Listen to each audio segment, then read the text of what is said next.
Good morning class. हमने सूर्यकांत त्रिपाठी निराला जी का पहला पाठ किया। उसमें हमने गीत मुझे गाने दो कविता पढ़ी। उसके पश्चात उनकी सबसे मुख्य कविता सरोज समृति, सरोज जो कि उनकी पुत्री का नाम था, समृति मतलब याद करना। सरोज को याद करते हुए उन्होंने अपनी बेटी को याद करते हुए जो कविता की रचना की उसके बारे में हम आज पढ़ेंगे।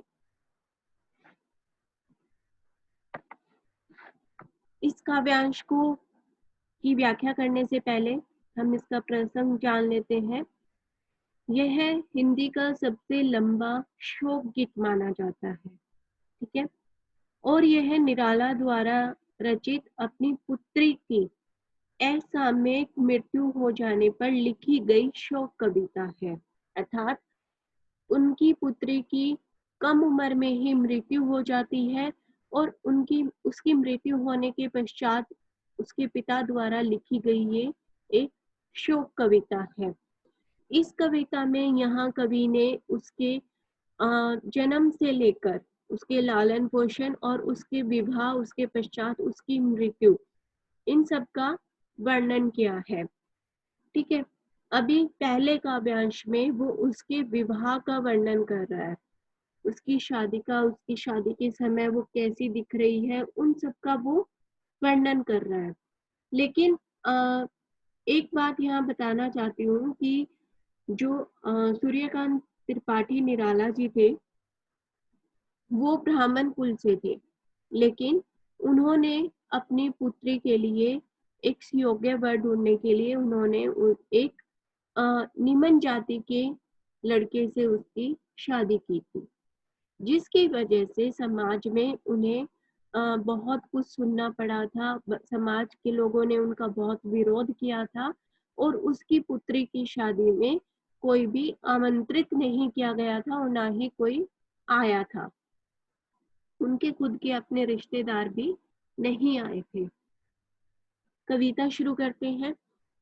देखा विवाह आमूल नवल, आमूल मतलब अनोखा, नवल नए प्रकार का। मैंने तो ये विवाह नए प्रकार का अनोखा ही देखा है। तुझ पर शुभ पड़ा कलश का जल, देखती मुझे तू हंसी मंद, होठों में बिजली फंसी सपंद।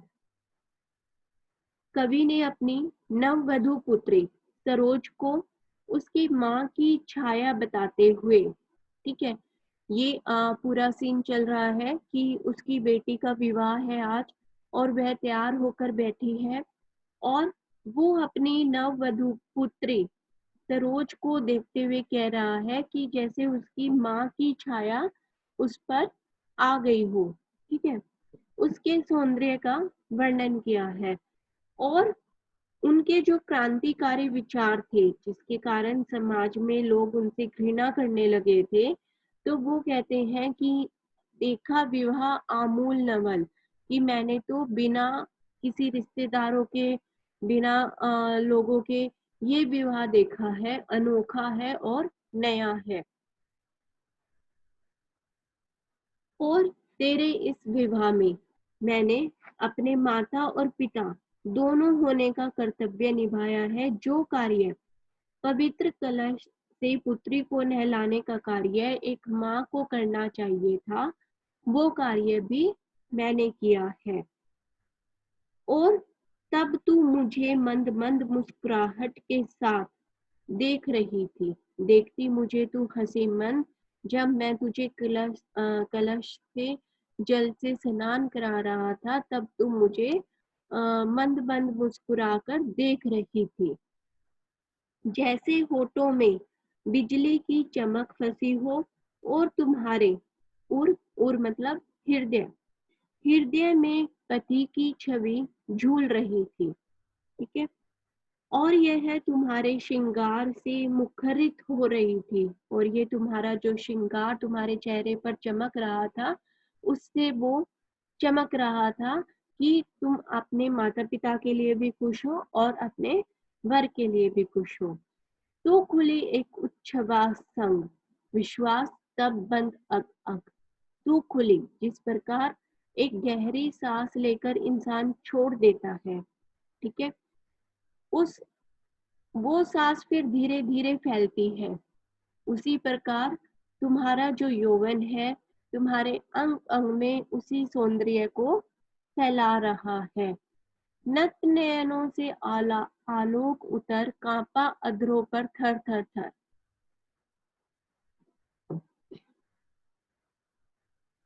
और इस कवि कहता है कि नत नैनों से, नत नैनों मतलब झुके हुए नैनों से जो तुम्हारी आंखों में चमक है, ठीक है, विवाह के कारण या विवाह की लज्जतता के कारण जो तुम्हारी आंखों में एक चमक है, उसके होठों पर, यानी अपनी पुत्री के होठों पर वो एक कंपन से भी महसूस कर रहे हैं। अध्रो होता है होठ पर, नत झुके हुए नयन, ठीक है, नत नयन झुके हुए नयन से आलोक उतर, आलोक मतलब चमक उतर रही है, और कांपा अधरों पर थर थर थर, और उसके होठों पर एक कंपन सी भी महसूस हो रही है।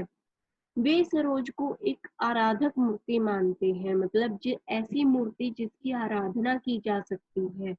देखा मैंने वह मूर्ति दी थी मेरे वसंत की प्रथम गीति, कि जिस प्रकार तेरी माता की मृत्यु होने के पश्चात, कवि याद करता है कि जिस प्रकार सरोज की माँ की मृत्यु होने के पश्चात उसके लिए मैंने अपना एक गीत गाया था, मतलब अपनी पत्नी के साथ मिलकर जो एक गीत गाया था, वो उस विवाह के समय अपनी नवपुत्री के रूप में देख रहा है।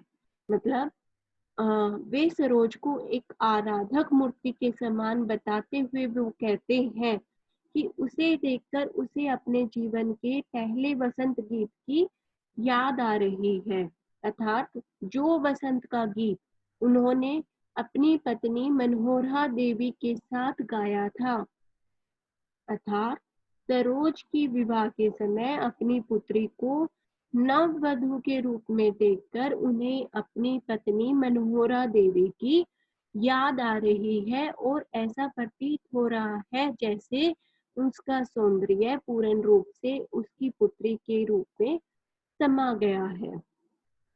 यहाँ पर कवि ने अपनी पुत्री के सौंदर्य का वर्णन किया है, उसकी तुलना अपनी पत्नी से की है, ठीक है।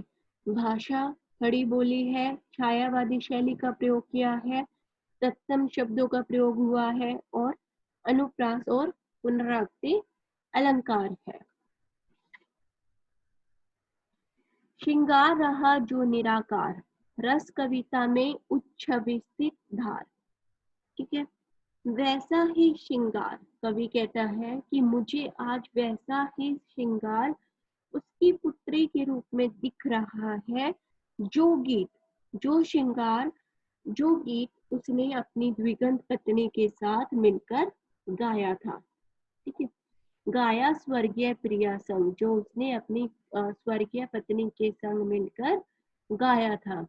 भरता प्राणों में राग रंग, रति रूप प्राप्त कर रहा वही, कि आगे वो कहता है कि उसका वह गीत इतने अनुराग से, इतने प्रेम से परिपूर्ण है, जैसे रति की रति, रति मतलब कामदेव की पत्नी, कामदेव की पत्नी के समान अवर्णनीय था।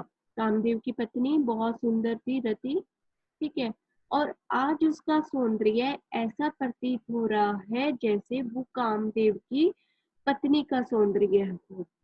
आकाश बदलकर बना माही, और कभी कवि कहता है कि आज उसका सौंदर्य ऐसा भी प्रतीत हो रहा है कि जैसे आकाश से उसकी पत्नी मनोहरा देवी का सौंदर्य पूर्ण रूप से धरती पर आ गया हो।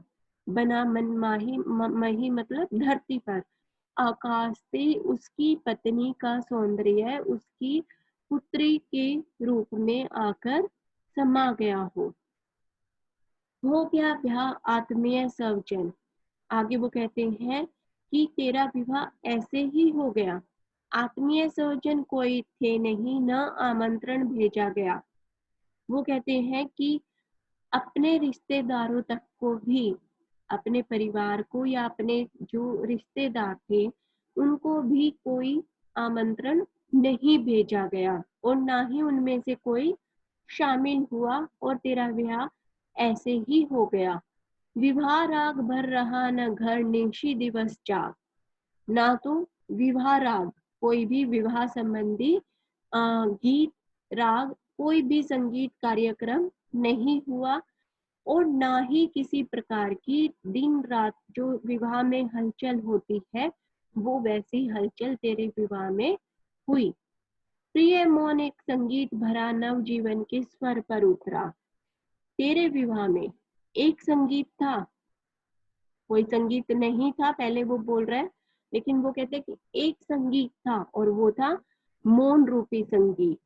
ठीक है, वो मौन रूपी संगीत ही तेरे नव जीवन के स्वर पर उतरा था, अर्थात जो केवल मात्र मेरा प्यार था, जो मेरे स्वर थे, वो एक मौन रूपी संगीत के रूप में ही वो तेरे नव जीवन के लिए मैंने सब दिया था। केवल मेरे मन की खुशियां ही शेष बची थी। माँ की कुल शिक्षा मैंने दी, पुष्प से तेरी स्वयं रची। और जो माँ एक अपनी पुत्री को शिक्षा देती है वो शिक्षा भी मैंने ही तुझे दी। फूलों से तेरी सेज भी मैंने ही सजाई थी। सोचा मन में वह शकुंतला पर पाठ अन्य यह अन्य कला। वो कहते हैं कि जैसे शकुंतला को भी उनकी माँ के द्वारा शिक्षा नहीं मिली थी, लेकिन विवाह के समय कर्ण ने उन्हें यह शिक्षा दी थी, उसी प्रकार वही पाठ मैंने आज तुझे अन्य कला के रूप में पढ़ाया है। कुछ दिन रह गृह तू फिर सम्मोद। ठीक है, सम्मोद मतलब खुशी के साथ। कुछ दिन तू अपने घर रही खुशी के साथ, फिर बैठी नानी की स्नेह गोद। कुछ दिन तो तू मेरे पास ही रही, फिर मैं तुझे तुझे तेरी नानी के घर छोड़ आया और नानी की प्यार भरी गोद में ही तू आगे बढ़ी। मामा मामी का रहा प्यार भर जलद धरा को ज्यों पार। और वहां पर तेरे ननिहाल में ना केवल तुझे नानी प्यार करती थी, बल्कि मामा मामी का प्यार भी असीम था। वो तुझसे इतना प्यार करते थे जैसे बादल जल की वर्षा करते हैं। जैसे बादल जल की वर्षा वर्षा करते हैं, उसी प्रकार वो तेरे हर एक सुख दुख में तेरा हित चाहते थे। वे ही सुख दुख में रहे न्यस्त, तेरे हित सदा समस्त व्यस्त। वे ही तेरे हमेशा सुख दुख में व्यस्त रहते थे। ठीक है, वह लता वहीं की जहां कली तू खिली। वह लता वहीं की, अर्थात तू तो वहीं की लता कली थी। लता यहाँ पे उसकी माँ को बताया है कि तेरी माँ भी तो वहीं से थी, उसी परिवार से थी, और तू उस लता की कली, तू उस माँ की बेटी मनोहरा की, तो तू भी वहीं खिली, स्नेह से हिली। मतलब प्यार प्यार से तुझे वहीं पे पाला पोसा गया। अंत भी उसी गोद में शरण ली, मूंदे हक वर महामरण। और अंत में मतलब अंत में तूने वहीं पर अपनी जीवन न्योछावर कर दिया। तूने अपनी मूंदे दृक मतलब आंखें मूंद ली और वहीं पे तेरा शरीर की मृत्यु हो गई, अर्थात तेरी मृत्यु हो गई। मुझ भाग्यहीन की तू संबल। मुझ भाग्यहीन की, अर्थात मेरे रिश्तेदारों ने मेरा साथ छोड़ दिया था, तेरी माँ ने मेरा साथ छोड़ दिया था, तो मुझ भाग्यहीन की तू ही एक सहारा थी, संबल सहारा थी। युग वर्ष बाद जब हुई विकल, दुखी जीवन की कथा रही।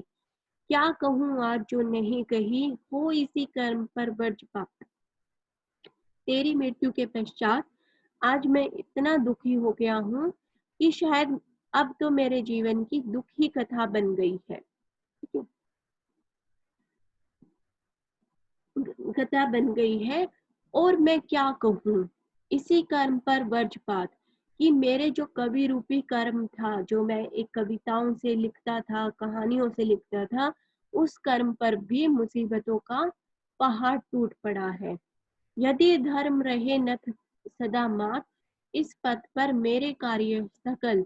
यदि मैं फिर भी लिखने में अगर कोशिश करता रहा, अगर मैं लिखता रहा, तो वो मेरे जो भी सत्कर्म है, जो भी मेरे अच्छे कर्म है, उन सबको मैं तुम्हें अर्पण करना चाहता हूँ। हो भ्रष्ट सीत के से सतदल, लेकिन तुम्हारी मृत्यु के पश्चात मेरे जितने भी सकल मतलब कार्य अच्छे कर्म, इस पद पर मेरे कार्यस्थल हो भ्रष्ट शीत के से शतदल। शीत मतलब ठंडी हवा या जो सर्दियों में पाला पड़ता है, भ्रष्ट नष्ट हो जाना। शतदल कमल के फूल, कि जिस प्रकार ज्यादा ठंड पड़ने से कमल के फूल भी नष्ट हो जाते हैं, मुरझा जाते हैं, उसी प्रकार तेरी मृत्यु के पश्चात मेरे सारे कर्म नष्ट हो गए हैं। कन्यगत कर्मों का अर्पण कर करता मैं तेरा तर्पण, लेकिन फिर भी मैं कोशिश करता हूँ कि जितना भी मैंने जीवन में सत्कर्म किए हैं, जितने भी अच्छे कर्म किए हैं अपने बीते हुए समय में, उन सबको मैं तेरा श्राद्ध करने में अर्पण कर सकूं। अर्थात मैं तेरी आत्मा की शांति के लिए अपने सत्कर्मों का न्योछावर कर सकूं। यह इस कविता में हम विशेष कैसे लिखेंगे? इस कविता में कवि ने अपनी पुत्री के लिए अपने जीवन की वेदनाओं का वर्णन किया है और उनको अपने सत्कर्मों को अर्पित करने का वर्णन किया है, उसका श्राद्ध करना चाहते हैं। ठीक है। भाषा खड़ी बोली है, छायावादी शैली है, तत्सम शब्दों का अधिक प्रयोग किया है और अनुप्रास अलंकार, पुनरुक्ति, प्रकाश अलंकार आदि अलंकारों का वर्णन किया गया है। उम्मीद करती हूँ आपको कविता अच्छे से समझ आई होगी। Thank you so much.